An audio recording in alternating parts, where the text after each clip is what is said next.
Talaga ano. Itong Marcos na to, sabi niya 20 kilo bigas, yung pala 21 po.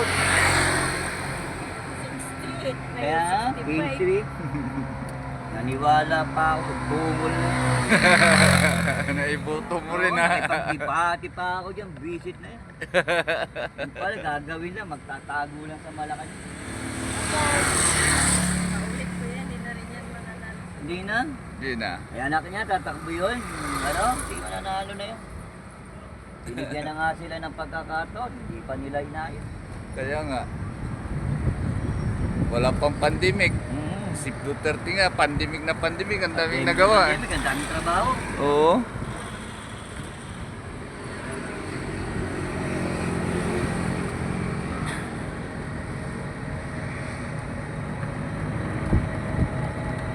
Sikatan tulay na to, di ba? Oo, parang ano kasi ito, New York Bridge. Oo.